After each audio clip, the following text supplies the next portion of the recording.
2002년도에 미국과 영국과 독일을 비롯해서 10개 나라가 수천억의 재정을 쏟아부어 가지고 7년간의 긴 기간에 걸쳐서 촬영을 해서 완성한 생명의 신비라는 그런 DVD가 있습니다.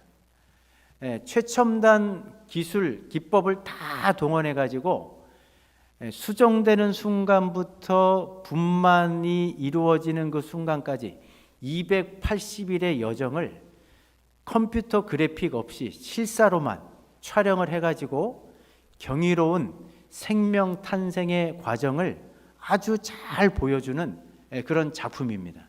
그래서 이 작품을 보면 우리 수정이 되고 난 다음에 어떻게 세포가 분열을 하게 되고 우리 장기가 어머니 몸 안에서 자궁 안에서 어떻게 생성이 되고 뼈 조직이 만들어지고 심장이 만들어지고 또 뇌가 생성이 되는지 이런 것들을 아주 잘 들여다볼 수 있는 그런 작품입니다.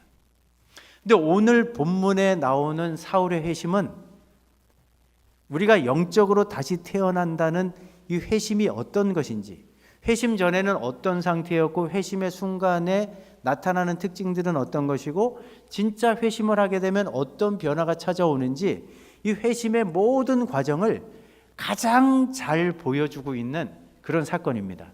그런 면에서 사울의 회심은 한 개인의 회심의 사건이라기보다는 오늘 설교의 제목으로 삼은 것처럼 회심의 교과서입니다.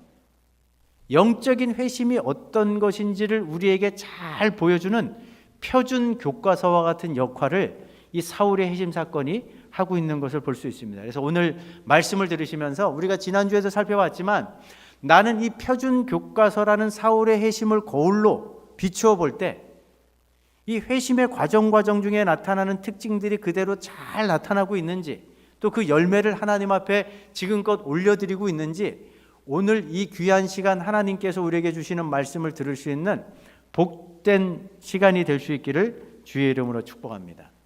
누가는 사울이 회심 전에 어떤 상태에 있었는지를 1절과 2절에서 이렇게 이야기합니다. 같이 한번 읽어보실까요? 사울이 주의 제자들에 대하여 여전히 위협과 살기가 어떻게 했다고 말합니까?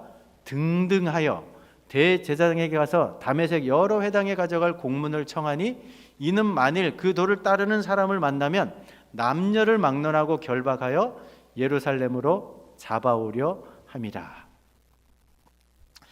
누가는 회심 전의 사울의 모습을 표현을 하면서 위협과 살기가 여전히 등등했다. 근데 이 등등하다라는 이 단어는 어떤 의미냐면요, 막 거친 숨을 들이키다는 그런 표현입니다. 그러니까 회심 전의 사울의 모습을 설명하면서 누가는 마치 먹잇감을 찾아 나서 막 달려가면서 거친 숨을 들이키고 내쉬는 사나운 맹수의 모습으로 사울의 모습을 설명하고 있는 거예요. 진짜 그랬습니다. 여기 보세요. 본문을 보면 마치 사나운 맹수처럼 자신의 먹잇감이라고 생각하는 예수님의 제자들을 붙잡기 위해서 막 거친 숨을 내쉬면서 지금 다메섹으로 향하고 있잖아요. 유대교에 심취해 있던 사울은 눈이 완전히 뒤집어 버렸습니다. 그래서 아주 지독한 편견을 가지고 예수 믿는 사람들은 하나님의 원수라는 그런 생각에 꽂혀 있던 사람이에요. 그러니까 자신의 행동을 정당화하고 떳떳하게 생각하면서 예수 믿는 사람들을 잡아다가 다 닥치는 대로 죽여버리려는 그런 계획을 갖고 있었던 사람이죠. 이런 모습을 통해서 볼 수 있는 것이 어떤 거냐면 하나님께서 보실 때 회심 전에 모든 사람들은 사울이 유대교에 꽂혀 있었던 것처럼 어떤 다른 종교에 꽂혀 있고 돈과 물질에 꽂혀 있고 세상이 주는 즐거움과 쾌락에 꽂혀 있고 또 그렇게 꽂혀 있고 거기에 빠져 있다 보니까 이게 아주 지독한 편견으로 자리 잡아갖고 하나님과 교회를 대적하고 적대시하는 그런 아무도 길들일 수 없는 그야말로 자기 생각에 꽂혀서 천방지축으로 날뛰는 사나운 짐승처럼 하나님께서 보실 때는 보여지는 겁니다. 막 날뛰는 거예요. 누구도 통제할 수가 없는 겁니다. 누구도 길들이기가 힘든 거예요. 그래서 이런 것들이 예수 믿기 전에 살아가는 사람들의 모습인데, 특별히 보세요. 왜 유독 세상은 늘 교회에 대해서 적대적일까요? 다른 종교의 다양성을 인정해 주지 않아요. 오직 기독교에만 구원이 있다고 말합니다. 그러면서도 이 배타적인 진리를 아주 적극적이고 공격적으로 증거하며 다닙니다. 여러 다양성의 여지를 좀 만들어주면 좋겠는데, 하나님이냐 돈이냐, 하나님이냐 세상이냐, 둘 중에 하나를 섬겨야 된다. 너가 아무리 착하게 살아도 자기 의로움, 도덕적 의로움을 내세우는 사람 앞에 너가 아무리 착하고 선량해도 하나님의 기준을 통과할 수 없다. 사람들의 마음을 자극하는 겁니다.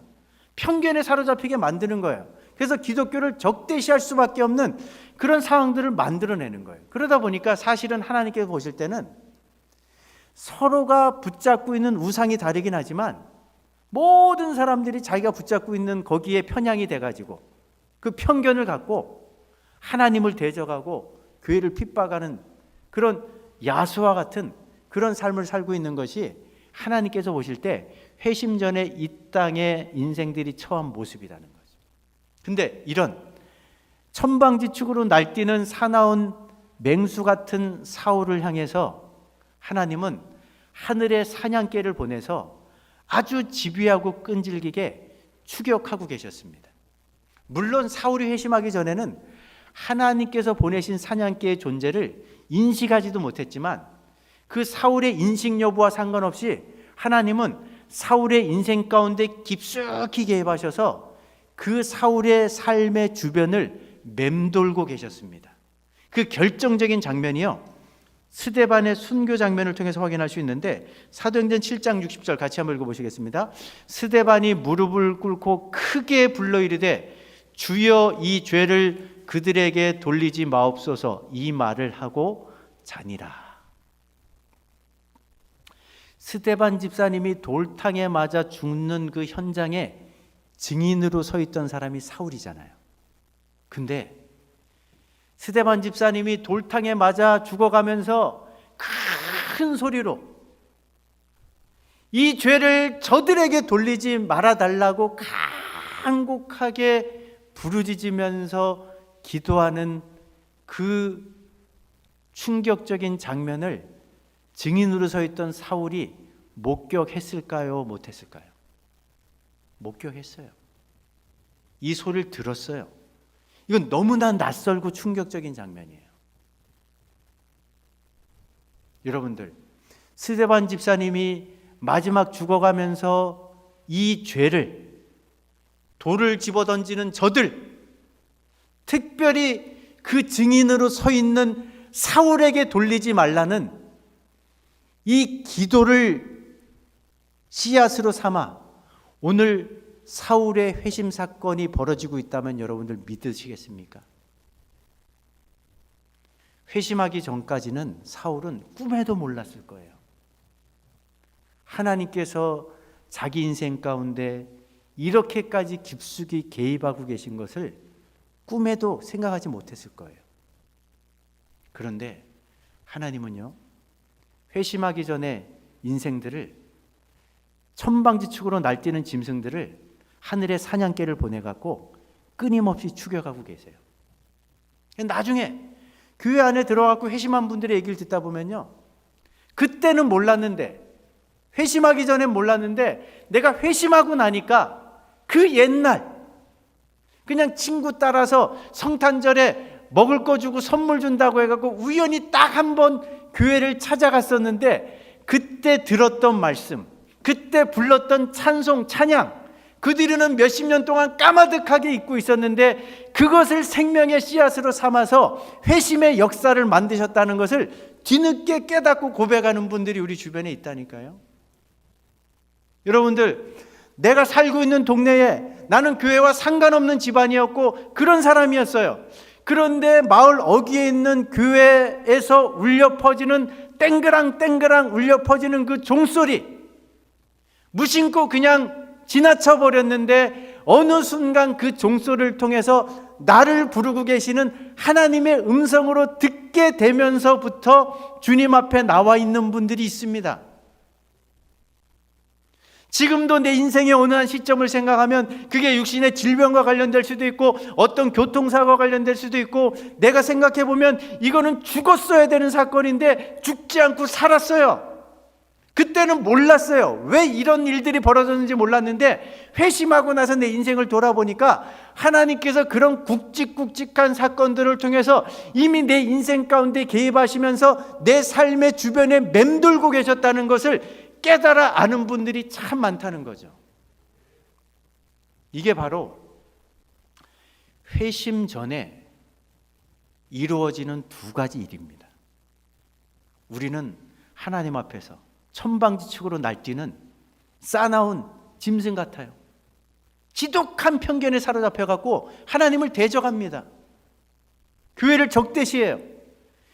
그런 길들여지지 않은 짐승을 붙잡기 위해서 하나님은 하늘의 사냥개를 다양한 사건들, 다양한 일들을 통해서 우리 삶 가운데 펼쳐 보이시면서 우리를 추격해 오고 계시는 거예요.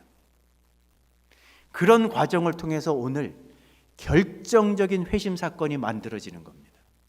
근데 오늘 사울의 회심 사건을 보면 회심이 이루어질 때 나타나는 아주 중요한 두 가지 특징이 있습니다. 첫 번째 특징은 뭐냐? 회심은 처음부터 끝까지 하나님이 완벽하게 주도하시는 100% 하나님의 작품이라는 거예요. 믿으십니까? 3절을 같이 한번 읽어보시겠습니다. 사울이 길을 가다가 다메섹에 가까이 이르더니 호련히 하늘로부터 빛이 그를 둘러 비추는지라. 사울은 다메섹에 살고 있다는 예수 믿는 사람들을 붙잡기 위해서 가던 길이에요. 예수님과 하등 상관이 없고, 아니 십자가의 원수로 행하던 사람이에요.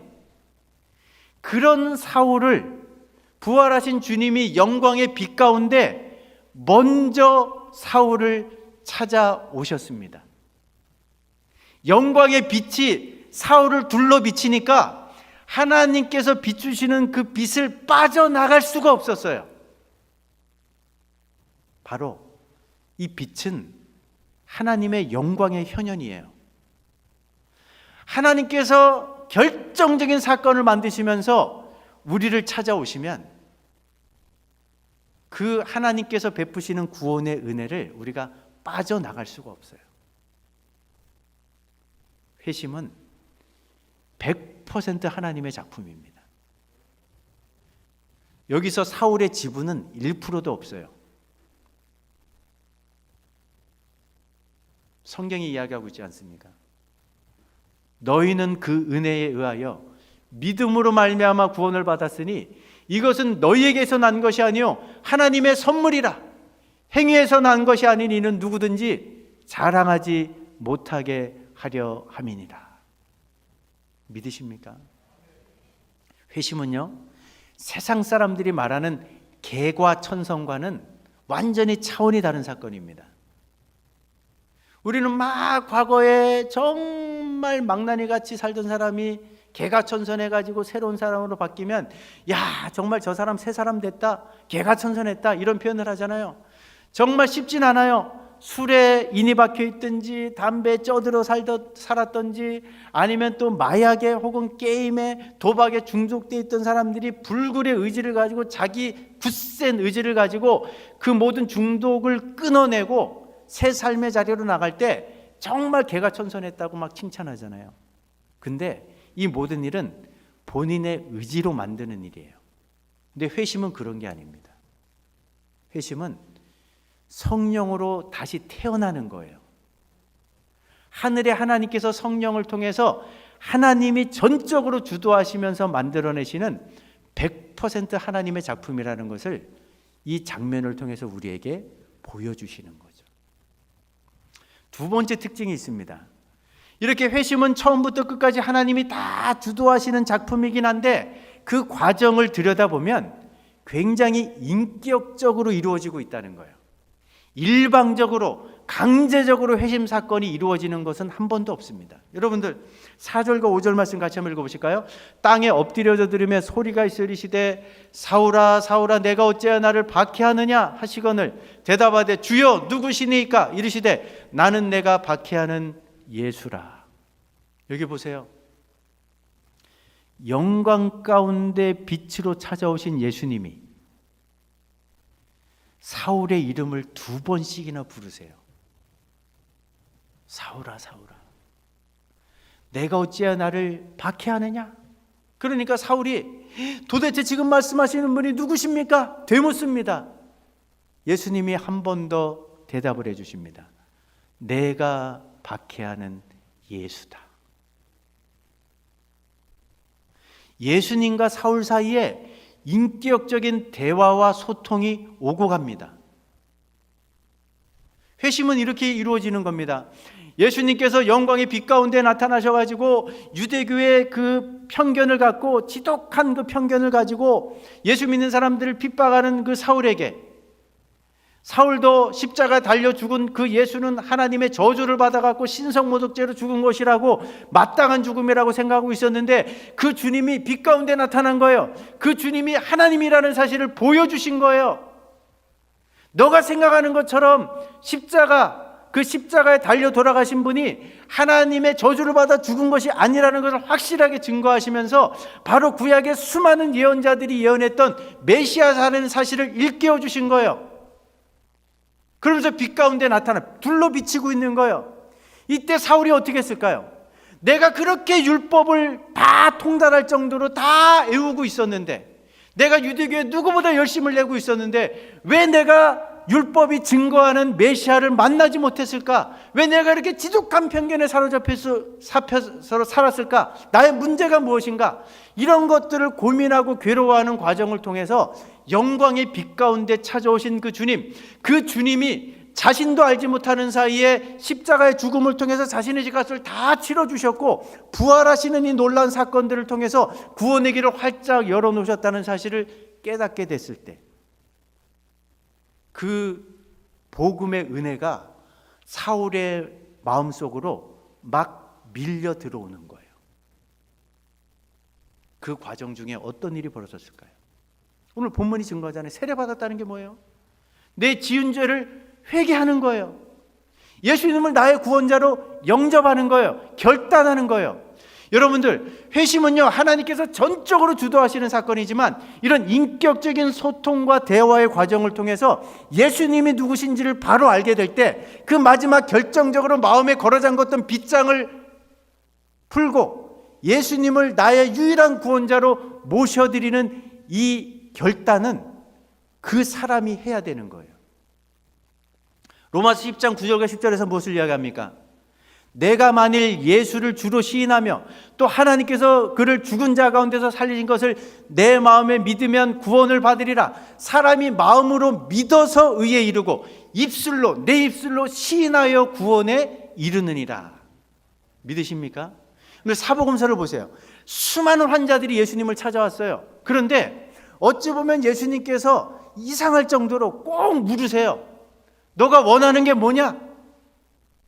무엇 해주길 원하느냐? 그러면 사람들이 얘기합니다. 주님 보기를 원합니다. 주님 낫기를 원합니다. 주님 고쳐주세요. 그럴 때 예수님이 꼭 말씀하십니다. 내 믿음이 너를 구원하였다. 회심은 전적인 하나님의 작품이지만 인격적인 반응과 결단이 있어야 된다는 거예요. 그런 과정들을 통해서 회심 사건이 완성된다는 것을 오늘 이 두 번째 장면이 우리들에게 교훈해주고 있는 거죠. 오늘 전도폭발 훈련 받으신 분들 그 전문을 외우고 또 전문을 통해서 복음을 제시하고 난 다음에 마지막 이제는 공을 던져놓는 거예요. 그분이 그 복음의 메시지를 듣고 마음문을 열고 결단의 기도를 하겠다고 할 때 그분의 입술로 결단 기도를 시키는 거잖아요. 그렇습니다. 오늘도 마찬가지예요. 라우디게아 교회 주신 말씀, 사실은 교인들에게 주신 말씀이지만 이거를 처음 이제 복음을 받아들이는 사람 입장에서 생각해 보세요. 주님은 사울에게 빛 가운데 찾아오셨어요. 오늘도 복음의 메시지를 들고 찾아오셔서 그 복음 안에 담겨있는 하나님의 절절한 사랑과 은혜를 깨닫게 해주세요. 그런 다음에 공을 딱 던져놓고 기다리고 계시는 거예요. 우리 마음문을 강제로 부수고 들어오지 않으세요? 그러면서 마음문을 놓고 하고 계시는 거죠. 볼지어다 내가 문 밖에서도 두드리노니 누구든지 내 음성을 듣고 문을 열면, 마음의 빗장을 걸어 잠궜던 빗장을 열면 내가 그에게로 들어가 그로 더불어 먹고 그는 나로 더불어 먹으리라. 믿으십니까? 회심의 다양한 체험의 양상들은 있을 수 있지만 이 두 가지 특징은 모든 회심 사건에 나타나는 공통적인 분모라는 것을 잊지 마시기 바랍니다. 그런 면에서 여러분들은 이런 회심을 경험한 사람들인지 스스로에게 한번 물어보십시오. 회심 이후에 어떤 결과가 나타났을까요? 회심 이후에 사울은 어떤 변화를 경험하게 됐을까요? 가장 먼저는 하나님과의 깨어진 관계가 회복이 됐습니다. 여러분들 20절 말씀 한번 읽어보실까요? 사울이 즉시로 각 회당에서 예수가 하나님의 아들이심을 전파하니. 회심한 사울이 가장 먼저 전했던 복음의 내용은 뭐냐? 예수님이 하나님의 아들이라는 거예요. 여러분들 뭘 깨달은 겁니까? 영광 가운데 나타나신 예수님을 보니까 아니 하나님의 저주를 받고 죽은 분인 줄 알았는데 부활하셔서 하나님께서 그를 메시아로 인정해 주실 뿐만 아니라 하늘 보좌 우편에 앉히신 것을 보니까 이 예수님이 하나님의 아들이시구나. 그렇다면 예수님이 하나님의 아들이라면 이 예수님을 믿는 우리도 하나님의 자녀가 되는구나. 이 사실을 깨달은 거예요. 쉽게 말하면 예수님은 하나님의 맏아들인 거예요. 예수님을 믿는 우리들은 맏아들인 예수님의 동생들인 거예요. 성경이 약속하고 있지 않습니까? 요한복음 1장 12절 영접하는 자 곧 그 이름을 믿는 자들에게는 하나님의 자녀가 되는 권세를 주시겠다고 분명히 성경이 약속하고 있습니다. 그런데 우리를 거듭나게 하시는, 우리를 다시 태어나게 하시는 성령 하나님의 또 다른 이름이 뭡니까? 그분은 양자의 영입니다. 성령 하나님께서 우리 가운데 임하시면 성령님께서 우리 영과 더불어 우리가 친히 하나님의 자녀인 것을 증언하시고 증거해 주십니다. 하나님과 깨어진 관계가 회복되고 나니까 하나님을 누가 가르쳐 준 것도 아닌데 회심한 사람들은 하나님을 향하여 아빠, 아버지라고 부르짖게 되는 줄로 믿으시기 바랍니다.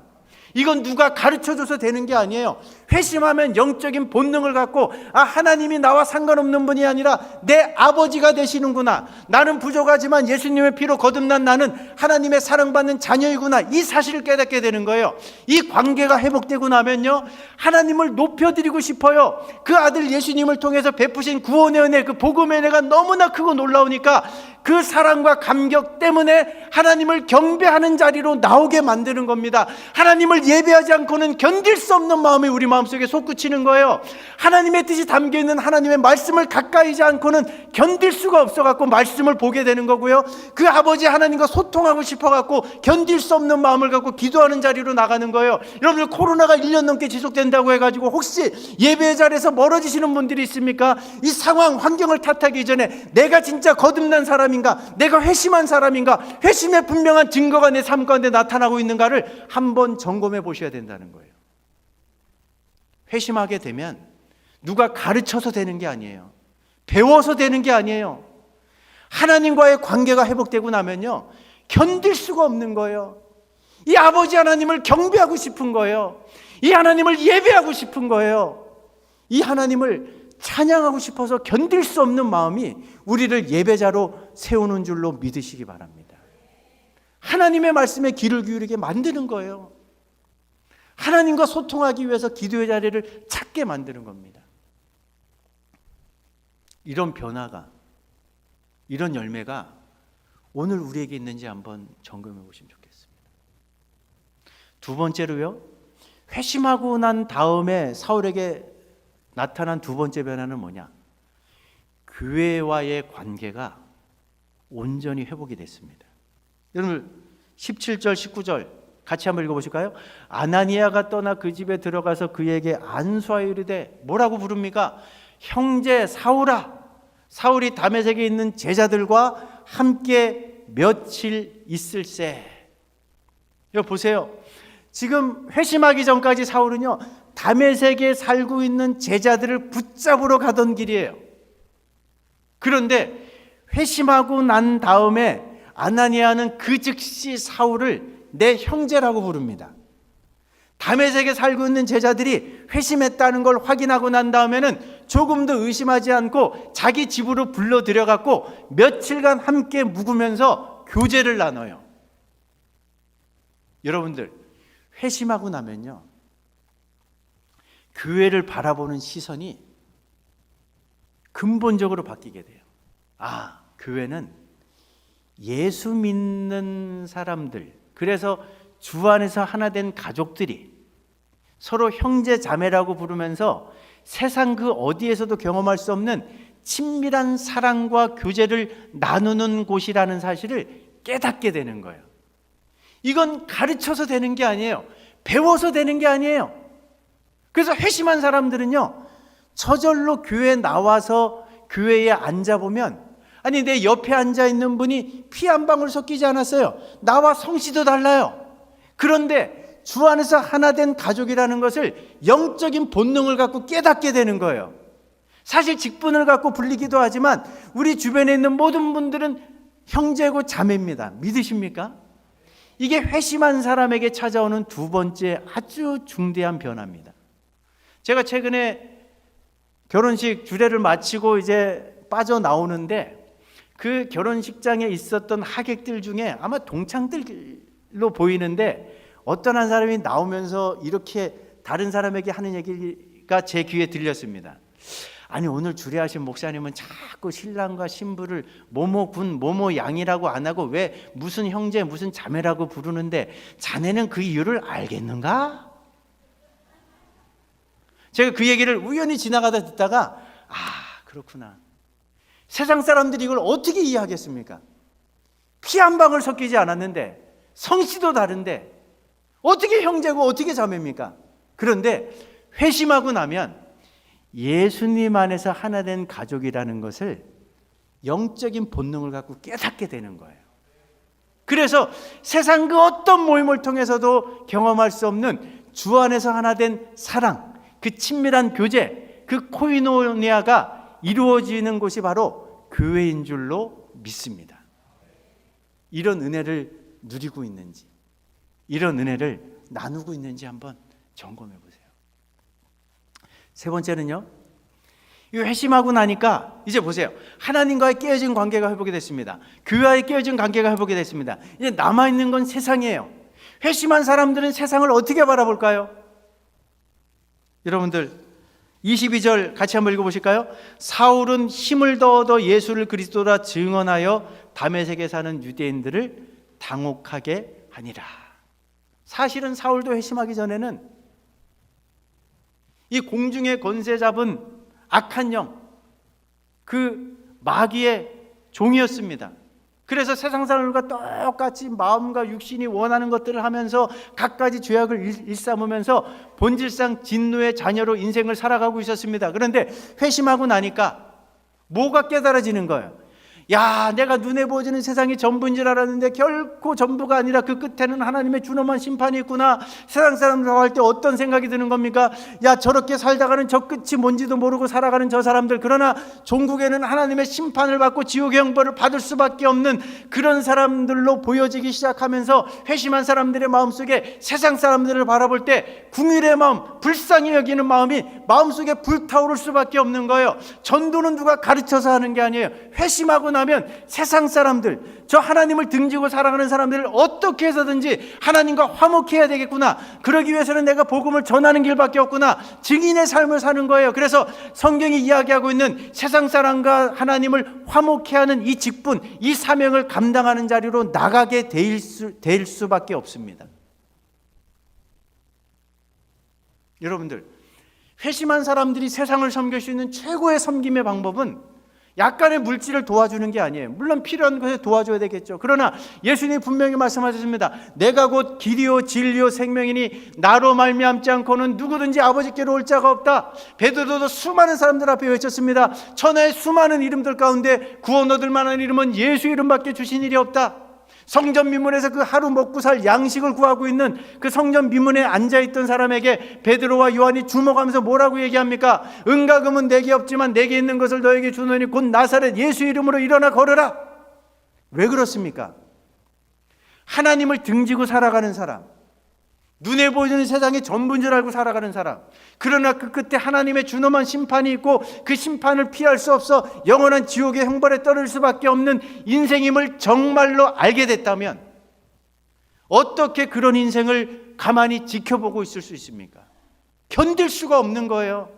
그래서 바울이 고백하고 있는 것처럼 나는 내 동족, 내 친척들을 생각할 때 내가 그리스도에게서 끊어질지라도 저들이 구원받기를 원한다는 그런 절절한 마음, 내가 때를 얻든지 못 얻든지 항상 복음 전하는 데 힘쓴다는 이런 고백을 할 수밖에 없는 거죠.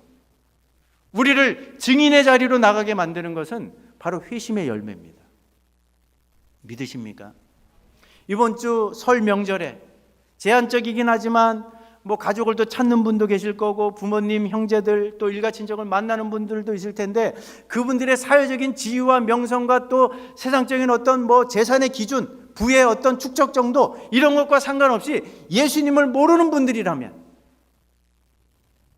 그것이 내 피를 나눈 혈육이든 내 가까운 지인들이든 그분들을 향해서 정말 애끓는 마음으로 하나님을 등지고 살아가는 저 인생들 어떻게 해서든지 하나님과 화목시켜야 되는데 그 방법은 복음을 받아들이는 것밖에 없다라는 이 분명한 답을 갖고 있는 우리들, 저들을 위해서 기도하고 반드시 그 기회를 달라고 하나님 앞에 간구하는 가운데 복음을 전하는 그런 은혜가 우리 창원대교의 모든 성도들에게 있을 수 있기를 주의 이름으로 축복합니다.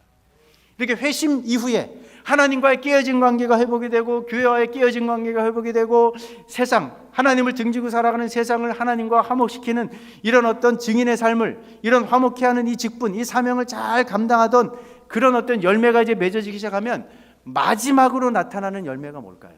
최종적으로 얻어지는 열매가 뭘까요? 여러분들 17절 18절 같이 한번 읽어보실까요? 아나니아가 그에게 안수하여 이르되 형제 사울아 주곧 내가 오는 길에서 나타나셨던 예수께서 나를 보내어 너로 다시 보게 하시고 성령으로 충만하게 하신다 하니 즉시 사울의 눈에서 비늘 같은 것이 벗어져 다시 보게 된지라. 여기서 비늘이라는 단어는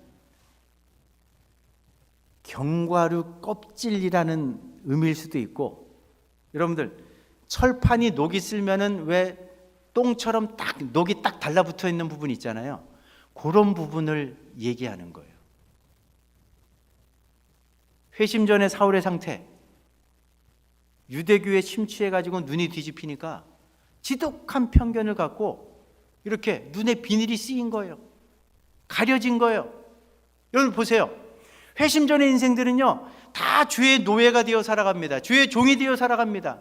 그것이 다른 종교든 어떤 돈이든 물질이든 세상이 주는 즐거움이든 자기의 도덕적인 의로움이든 교만이든 한번 이렇게 편향되고 굴절된 시야를 갖고 사는 사람들은 하나님을 바로 바라볼 수가 없어요. 왜곡된 시야를 갖고 살아갈 수밖에 없어요. 지독한 편견을 갖고 살아갈 수밖에 없어요. 그래서 다 비늘이 씌워져 있는 거예요. 비늘이. 그런데 회심하게 되면 어떤 일이 벌어집니까? 그 사람을 덮고 있던 비늘이 벗겨지는 거예요. 예수님이 말씀하시잖아요. 너희들은 보지 못하는 것을 보는 것, 듣지 못하는 걸 듣는 것, 깨닫지 못하는 걸 깨닫는 그게 복이라는 것을 잊지 말아라. 이 비늘이 벗겨질 때 진짜 자유가 찾아오는 겁니다. 이 비늘이 벗겨지기 전까지는요 다 노예가 돼가지고 무엇인가 묶여 사는 거예요. 그런데 로마서 8장 1절과 2절에 해주는 것처럼 그러므로 그리스도 예수 안에 있는 자에게는 결코 정죄함이 없나니 이는 그리스도 예수 안에 있는 생명의 성령의 법이 죄와 사망의 법에서 너희를 해방하였습니다. 이 비늘이 벗겨져야지만 주님이 주시는 참된 쉼과 만족을 얻을 수 있는 겁니다. 복음의 은혜 안에서 참된 자유와 기쁨을 누릴 수 있는 거예요. 말씀을 맺겠습니다. 사울의 회심은 회심의 표준 교과서입니다. 회심 전의 상태가 어떠하고 회심의 과정 중에 나타나는 가장 중요한 특징이 어떤 것이고 회심 이후의 변화가 어떻게 찾아오는지, 이 사울의 회심이라는 표준교과서의 이 거울을 비추어 보면 우리의 회심을 점검할 수 있고, 내가 회심 이후에 이런 열매들을 맺어가고 있는지, 이런 은혜들을 누리고 있는지를 정확하게 들여다볼 수 있습니다. 여러분들, 다메섹에 살고 있는 제자들을 잡아 죽이기 위해, 체포하기 위해 살인마적인 광기를 가지고 아무도 길들일 수 없는 천방지축으로 날뛰는 싸나운 맹수처럼 먹잇감을 찾아 달려들던 그 사울이 회심하고 나니까 드디어 통제가 되기 시작했습니다. 길들여졌습니다. 싸나운 맹수가 순결한 어린 양으로 뒤바뀌었습니다. 예수 믿는 사람들을 잡아 죽이기 위해 달려가던 사울이 그 예수님을 증거하는 증인의 자리로 나가게 됐습니다. 이게 회심의 역사입니다. 이게 회심의 열매입니다. 하나님과의 관계가 회복이 돼요. 교회와의 관계가 회복이 돼요. 세상을 하나님과 화목시키는 이 사명을 감당하게 돼요. 모든 편견으로부터 벗어납니다. 이제는 세상의 모든 것들을 절대하지 않아요. 돈이 아무리 소중하다 할지라도 절대로 하나님의 자리를 대신할 수 없어요. 세상이 주는 즐거움이 아무리 좋다고 해도 하나님 안에서 누리는 기쁨을 대체할 수는 없어요. 하나님 안에서만 누리는 참된 자유와 기쁨과 행복을 누리며 사는 것이 회심자들에게 주어지는 놀라운 축복인 줄로 믿습니다. 이 축복과 은혜가 오늘 예배하는 창운대교의 모든 성도님들의 삶 가운데 풍성한 열매로, 아름다운 열매로 지속적으로 나타날 수 있기를 간절히 주의 이름으로 축복합니다.